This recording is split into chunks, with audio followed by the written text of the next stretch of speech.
Depression, যে কষ্টটা দেখা যায় না। সবাই ভাবে ডিপ্রেশন মানে শুধু মন খারাপ।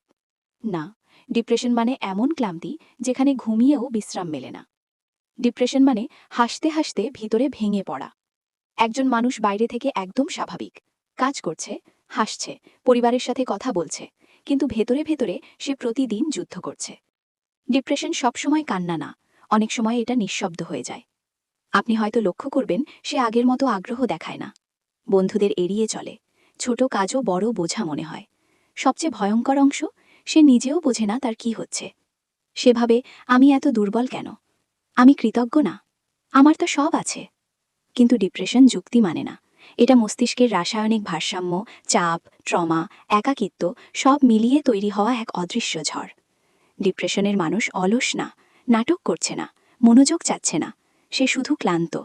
এতটাই ক্লান্ত যে বিছানা থেকে ওঠাটাও যুদ্ধ। আর আমরা কি করি?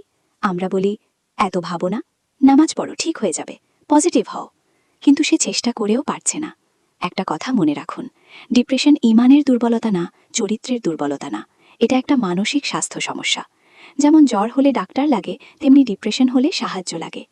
কাউকে যদি এমন অবস্থায় দেখেন, তার পাশে বসুন, উপদেশ না দিয়ে শুনুন, বিচার না করে বুঝুন।